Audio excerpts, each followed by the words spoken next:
Ayan guys, meron tayong taba ng baboy. Magluluto tayo ngayong araw nito ng ginataang gabi or ginataang laing. Ayan. Pamamantikain muna natin yan guys at gigisa natin bago natin ilagay yung gabi. Okay guys, malapit na itong magmantika.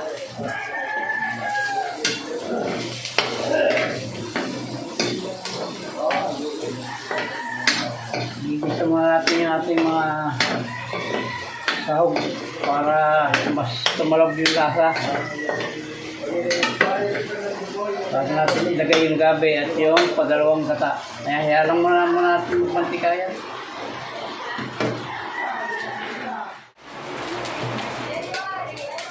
Ito na guys, pwede na ito. Ayan, basta yung mantika niya, gigisa na natin ito ating ano. Konti lang, ayos na yan dahil gagataan naman natin ito. Ilagay natin yung ating luya. Konti lang itong gagataan ko guys at ito naman akin lang. Ngayon kung may gusto mong kumain at tapos na akong kumain or gusto nila sumabay, sumabay sila. Hindi ko rin makayang mabusin ito. Yan, lagyan natin ng siling pamaksiw at siling labuyo.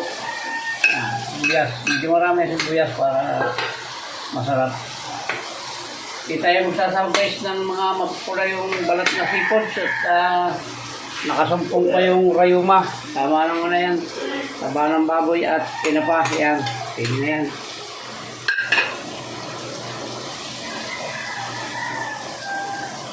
May yun o.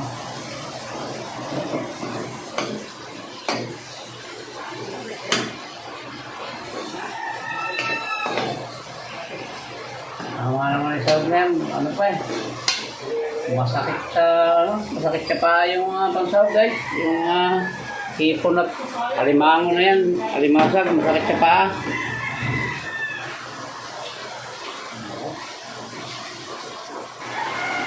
So guys, lalagay natin yung ating padalawang gata. Kaunti lang ito dahil kaunti lang naman itong gagataan ko.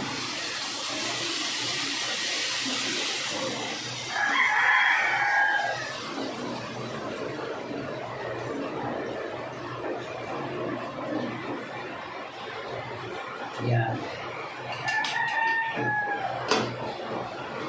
Tama na yan. At pangit naman yung masyadong marami yung sabaw. Maglalata lang yung ano natin. Yung gulay. Masarap yung naglalatik-latik siya.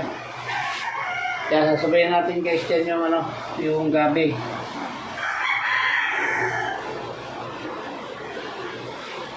Ano, konti lang. Pag lumapayan, halos wala nang ano dyan. Baka isang mangkok lang ito pag naluto.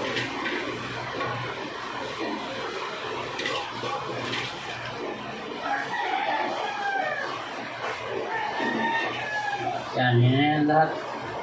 Tatakpan na natin yan muna. At hayaan natin bumaba bago natin lagyan ng mga sahog. Guys, babalik rin natin ang isang baliktad para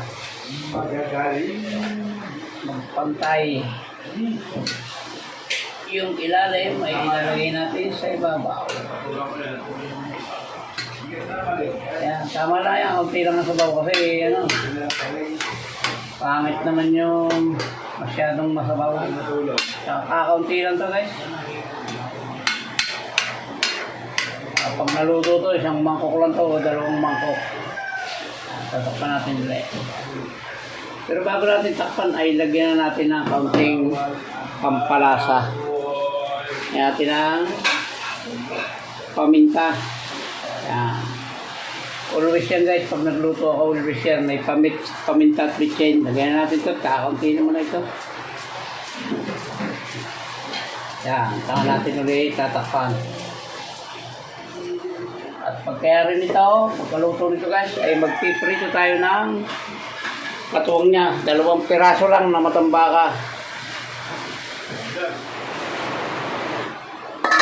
Ayan guys, ask na natin at balik na rin pa natin minsan. Kasi ano may kasamang ano to guys, may kasamang laman.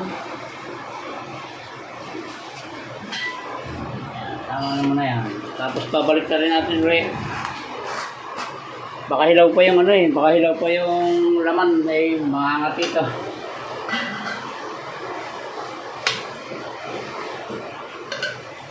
Ito yung master kong lutuin guys. At ito yung ano. At ito rin yung paborito ko sa lahat ng gulay. Dahil ito ang pinagpalaki sa amin ng nanay ko. Simula pagkabata ko hanggang edad ko na ito. Ito ang pinagpalaki sa amin, pinagpalaki, pinagpaaral, lahat-lahat. Dito lahat kinuha ng nanay ko. Ito ang kasi siyang kabuhayan namin nung araw pa. Ang paggugulay ng gabi or gulay na laing. Number 1 hanap buhay ng nanay ko to. Kaya hindi kami naghihirap na kahit na nang mahirap na mahirap dahil yung tatay ko naman ay nagtatrabaho sa bigasan. Kaya laging may ulam, laging may kanin. And yes, yun natin. Lalagyan natin guys yung ano, yung ating kakang gata or unang gata ng niyog. At hindi na natin tatakpan yan. Medyo pipitik-pitikin lang natin ang sandaw para hindi siya umulta o hindi siya magbubuo. Pitik-pitik lang guys, hindi naman halo. Kasi pag hinalo yan, baka naman kumate. Ganyan lang. Para lang huwag dumikit. Hindi natin tatakpan yan, hahaya lang natin yan.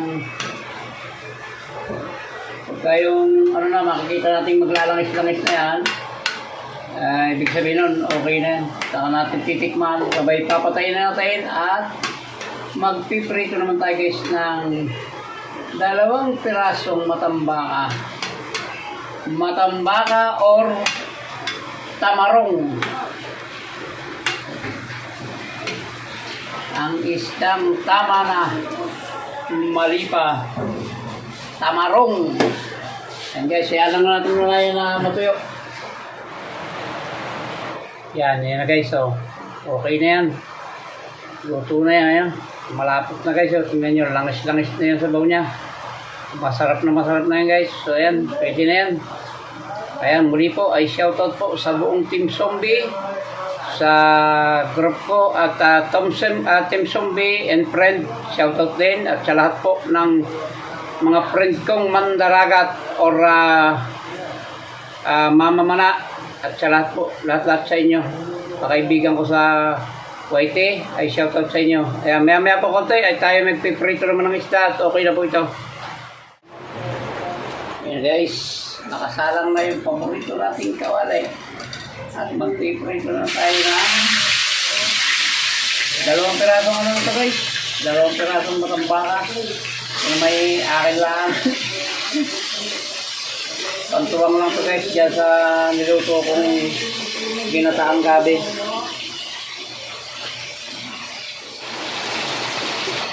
Kaya guys, palista rin natin na tayo ko ng pritong masyadong matigas. Gusto ko yung ano lang, yung medyo hindi naman siya hilaw, yung medyo malasada lang ng kaunti. Ayaw ko yung malutong, nawawala na yung lasa ng isda at saka hindi na rin natin makakagat at wala na tayong ano, kakaunti na yung ngipin guys yan. Tama na yan, ganyan pa rito lang. Hindi siya masyadong sunog o hindi malutong. Yan guys, hanguin natin ito at ayaw ko nang masyadong malutong. Ito may lutong na. Yan, muli po ay maraming salamat sa inyo sa pagsama sa pagluto ng vlog na ito ng ginataang gabi at pritong matambaka. Yan guys, luto na siya. Okay na ito at mas masarap yung ganito. Ayan muli po, maraming salamat po sa inyo lahat at hanggang dito lang po yung vlog ko or vlog natin. Maraming salamat po sa inyo lahat at mabuhay po kayo, mabuhay tayong lahat. Hanggang dito lang po, babay na po. I love you all.